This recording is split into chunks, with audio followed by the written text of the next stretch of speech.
Salam aleikum, boa tarde, boa noite, bom dia. Seja bem-vindo a este canal Monoteísmo Racional, agora divulgando a verdadeira religião de Deus. Shalom a todos também. Vamos dar nesta oportunidade continuidade do nosso estudo. Nós estávamos fazendo sobre este trabalho aqui, Segredos Bíblicos Inacreditáveis. Nós vamos fazer a segunda parte do estudo que nós começamos no outro vídeo. Ninguém vai morar no céu. O que a Bíblia esconde sobre isso?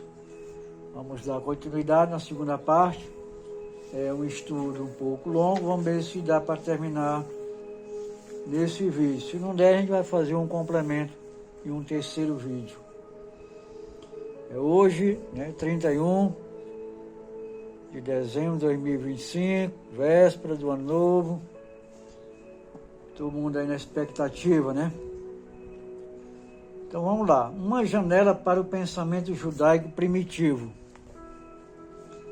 As palavras atribuídas a Jesus, especialmente nos trechos citados de João, não apenas não contradizem o judaísmo ortodoxo, em alguns casos, reforçam sua cosmovisão mais profunda ao afirmar que os mortos ainda estão nos sepulcros e que ninguém subiu aos céus exceto aquele enviado por Deus. O texto, mesmo que posterior, espelha noções centrais da tradição hebraica, antes que fosse substituída por interpretações gregas de alma imortal e céu imediato. Ao invés de afirmarmos, como fazem muitos sistemas teológicos posteriores, que ir para o céu é o destino da alma do justo, o judaísmo ortodoxo, com milênios de continuidade, ensina que a verdadeira esperança não está em escapar da terra, mas em transformá-la. A redenção final ocorrerá quando o sopro de vida retorna aos ossos secos e Hashem e sua misericórdia restaurar o mundo com justiça. A esperança do Taná, a ressurreição na terra, não no céu. Entre os ecos antigos das profecias e orações bíblicas hebraicas, encontra-se uma esperança constante e inabalável. A terra como herança do justo e a vida como promessa restaurada nos céus celestiais. Mas aqui mesmo, no mundo que será redimido pelas mãos do Eterno.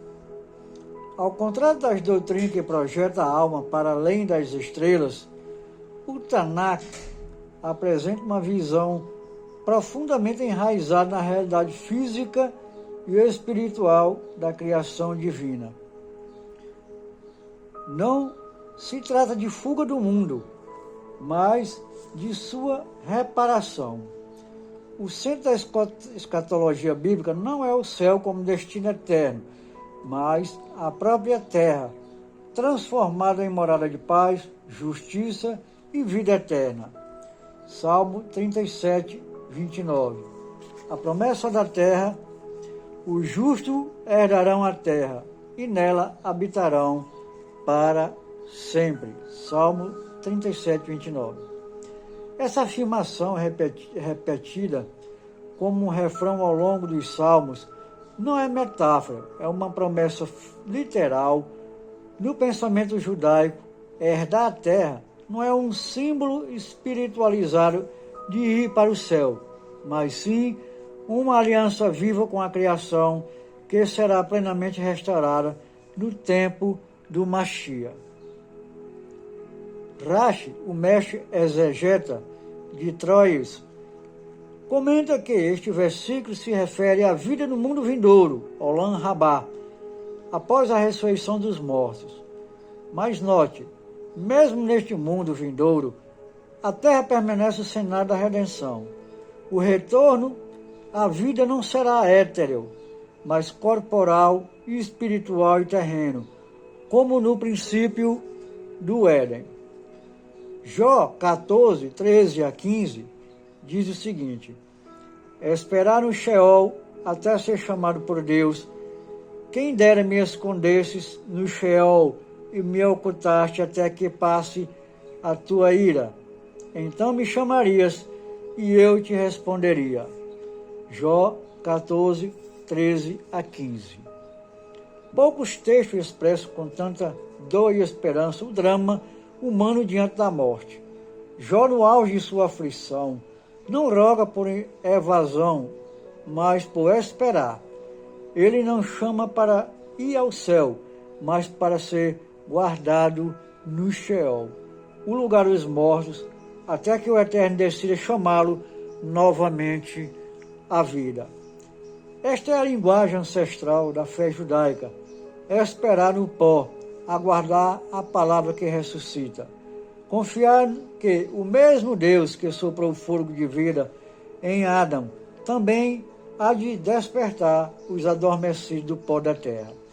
A tradição talmúdica vê Jó como alguém que vislumbrou a doutrina da Terriat Hametim, ressurreição dos mortos, muito antes dela se tornar uma formulação rabínica estruturada, como ensinam os sábios em Sanhedrin 90b. A Torá está repleta de alusões à ressurreição, mesmo nos livros mais antigos. Daniel 12:2, a ressurreição universal. E muitos dos que dormem no pó da terra ressuscitarão, uns para a vida eterna e outros para a vergonha e desprezo eterno. Daniel 12:2. Aqui encontramos as afirmações mais explícitas da ressurreição no corpus bíblico. O texto de Daniel, composto no período do Segundo Templo, traz uma escatologia amadurecida, onde a história culmina com o despertar dos mortos, o julgamento e a separação entre justos e iníquos. Esta visão será canonizada pelos sábios e consolidada nos 13 princípios da fé de Rambam Maimônides, onde se lê: eu creio, com plena fé na ressurreição dos mortos, que ocorrerá no tempo que for do agrado do Criador, bendito seja o seu nome. A ressurreição, portanto, não é um detalhe periférico da fé judaica, é um de seus pilares centrais, repetido diariamente na Amidá, oração silenciosa, onde bendizemos aquele que faz reviver os mortos. A terra como palco da redenção. O profeta Isaías também profetiza que teus mortos viverão, seus cadáveres se levantarão, despertai e exaltai, vós que habitais no pó. Isaías 26:19. Esta linguagem vivida confirma que a vida eterna não se dará no céu, mas na terra regenerada. O Tanakh fala de um tempo futuro em que os mortos se erguerão do pó, os olhos dos cegos se abrirão, e a justiça habitará entre os homens como em um novo Éden, não acima das nuvens, mas entre os campos, rios e cidades que serão transformados pelo sopro da santidade. Um retorno à origem, não uma fuga. O judaísmo ortodoxo ensina que a vida após a morte não é um escape da matéria, mas sua elevação. A alma não busca libertar-se do corpo, mas ser restaurada a ele, quando este for renovado pelo poder do Eterno. O céu pertence a Deus, a terra é o palco da história humana, e a promessa eterna é que os justos herdarão a terra e nela habitarão para sempre. Não há fantasma, mas como seres inteiros reunir o corpo e alma em plenitude. Influências externas. O céu como recompensa imediata, uma herança grega, não da Torá. À medida que os séculos se desenrolam sobre a história do pensamento religioso, Nem todas as ideias que hoje habitam os discursos sobre alma, morte e eternidade nasceram nas páginas do Tanakh. Alguns vieram de fora, suaves ao ouvido, mas estranhas ao espírito da Torá. Entre essas ideias, talvez a mais persistente seja a da alma, imortal que vive conscientemente no céu após a morte.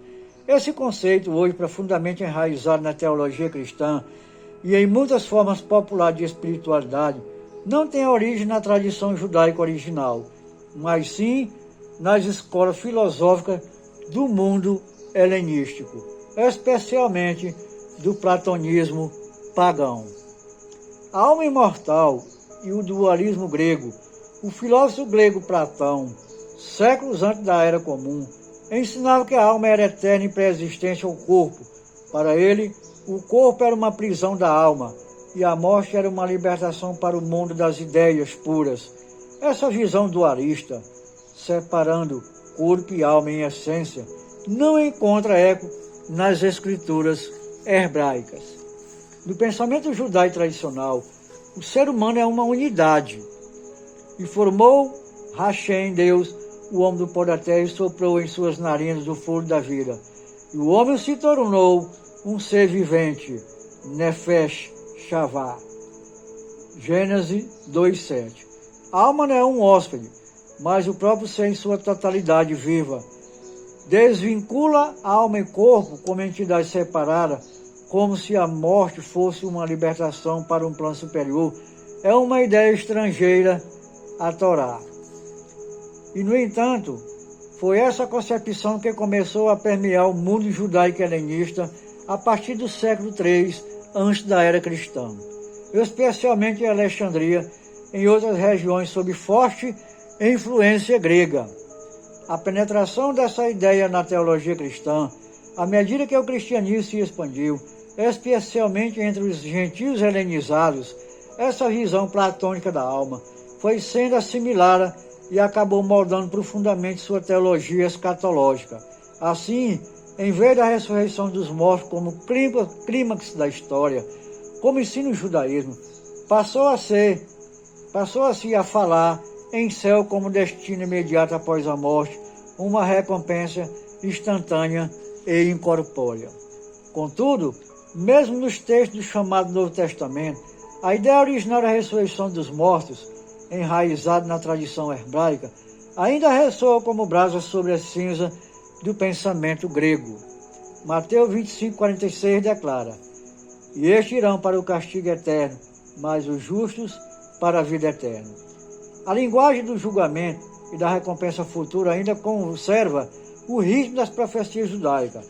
A vida eterna não é apresentada como um estado atual, mas como algo que ocorre após um juízo final. Ou seja, um evento escatológico, não automático nem imediato. Da mesma forma, João 3,16, embora célebre nos círculos cristãos, diz: "Porque Deus amou o mundo de tal maneira que deu seu Filho unigênito para que todo aquele que nele crê não pereça, mas tenha vida eterna." Mesmo aqui, sob a roupagem teológica posterior, percebe-se que a vida eterna é uma promessa futura, oferecida como consequência de um processo, não como um destino presente da alma após a morte. Não há menção do céu como habitação imediata. O foco ainda é escatológico, não platônico.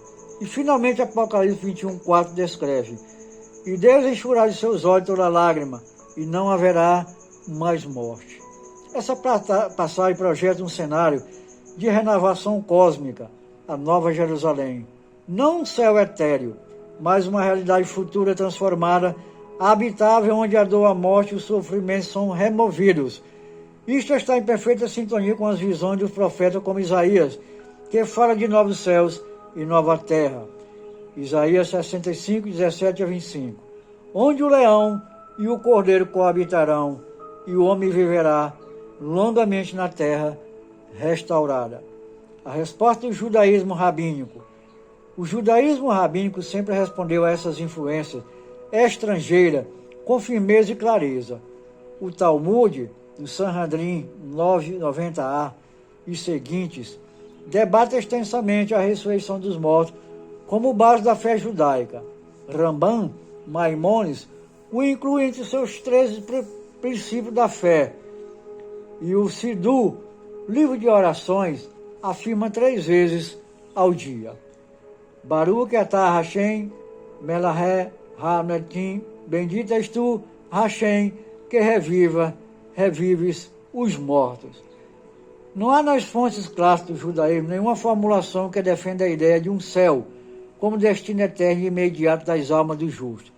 A alma, segundo o judaísmo, passa por processos espirituais após a morte, mas o objetivo final é sempre a restauração do corpo, da vida e do mundo quando o Mashiach chegar. Conclusão: um céu grego, uma esperança judaica.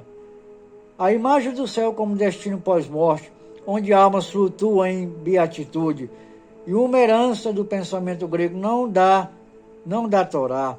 A esperança bíblica do julgamento ortodoxo até hoje é a de um mundo restaurado, não abandonado.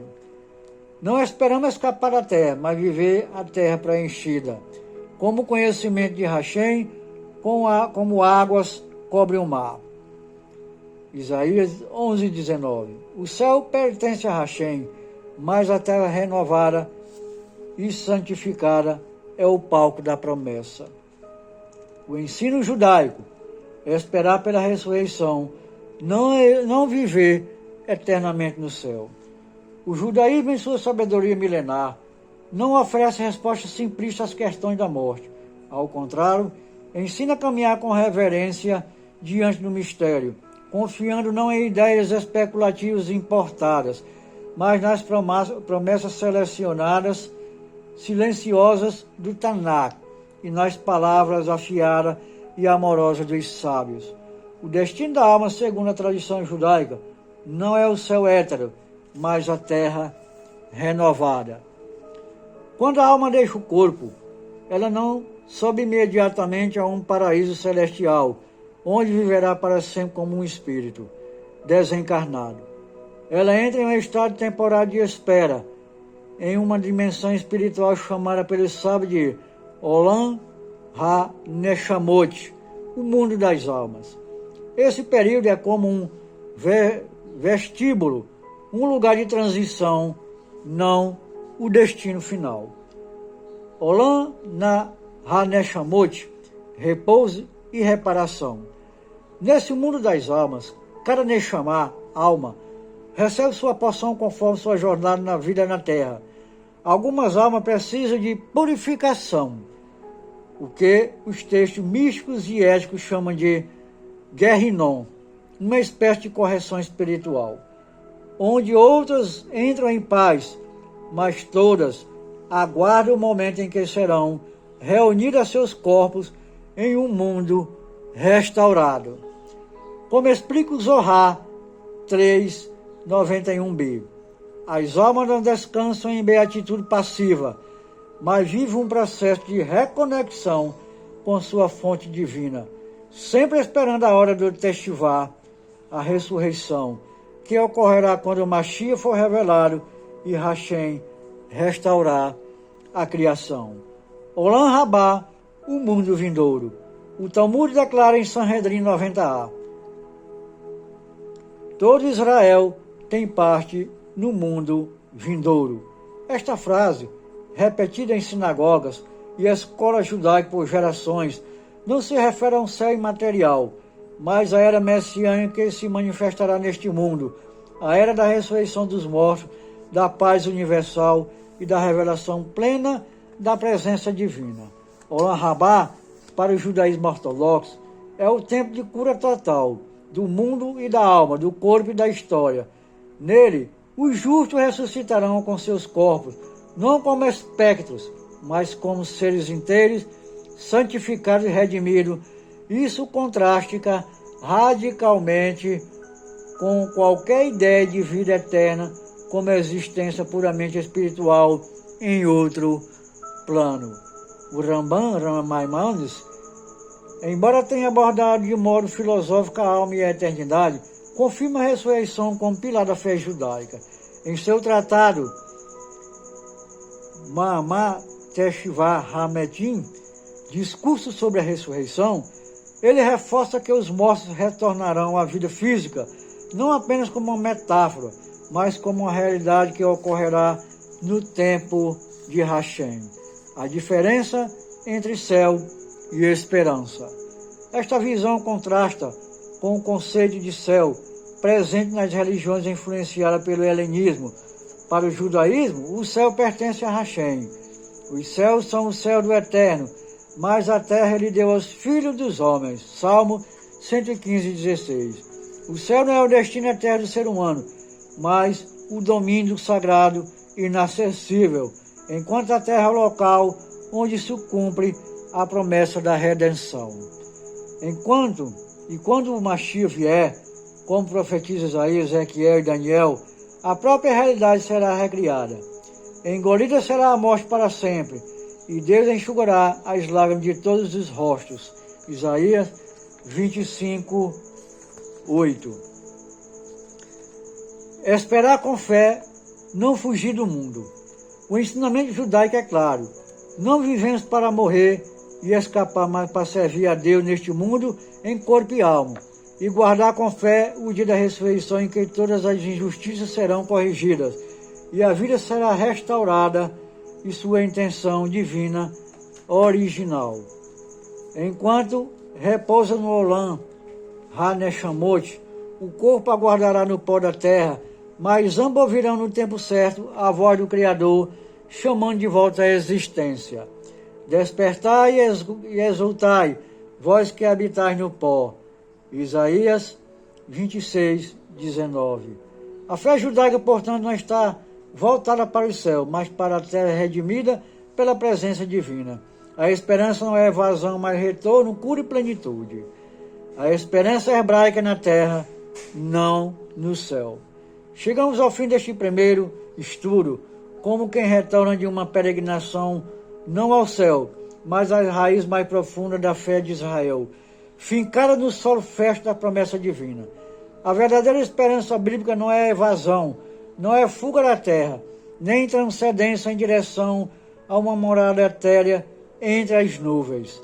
Ela é antes um retorno à intenção original do Criador, a vida plena encarnada e justa aqui mesmo na terra que Ele abençoou.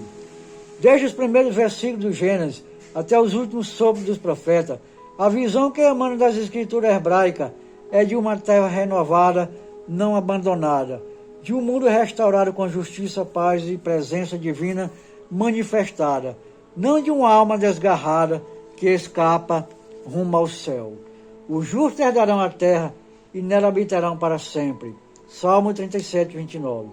Essa promessa não é uma metáfora poética, mas um voto eterno do santo e bendito seja Ele, aqueles que o servem com integridade. O Messias, Mashiach, Ben Davi, não virá para conduzir as almas ao céu, mas para redimir o mundo, restaurar Jerusalém, reunir os exilados, reviver os mortos e fazer com que a presença divina, o Shekhinah, habite entre nós, como nos dias do Éden. O foco da escatologia judaica nunca foi outro. Os sábios ensinam que a alma após a morte entra num período de espera, não de glória eterna, aguardando a hora determinada pelo Criador para se reunir novamente ao corpo, não como antes, mas transformado em pureza e santidade.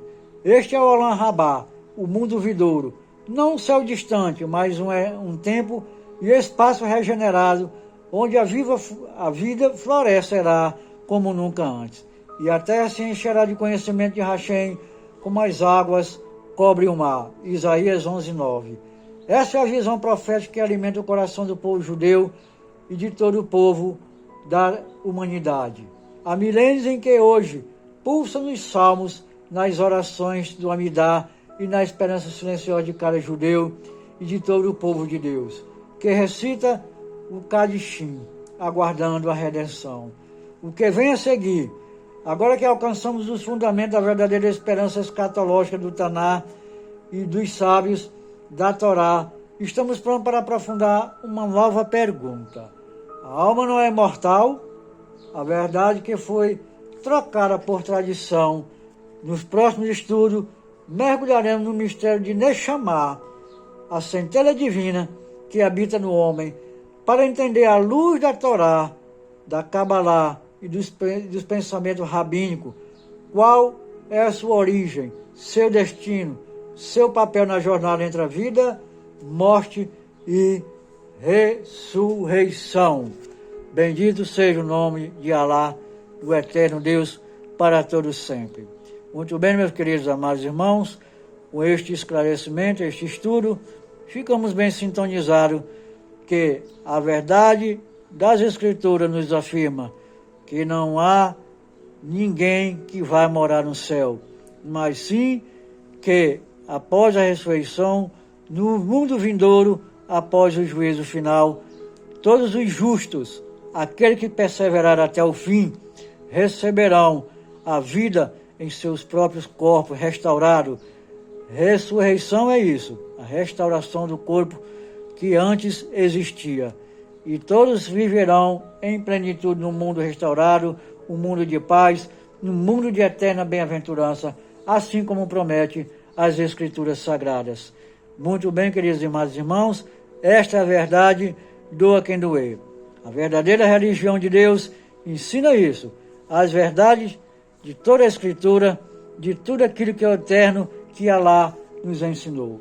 Que a paz de Deus, que a bênção do eterno de Alá esteja sobre nossas vidas neste próximo ano, que nos abra nossas mentes para tomarmos entendimento de que a verdade está com Alá, o Deus Todo-Poderoso, e não há outro.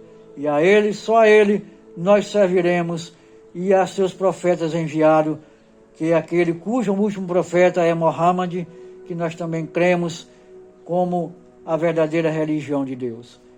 Um abraço a todos, um feliz ano novo, e até a próxima oportunidade, se Deus quiser.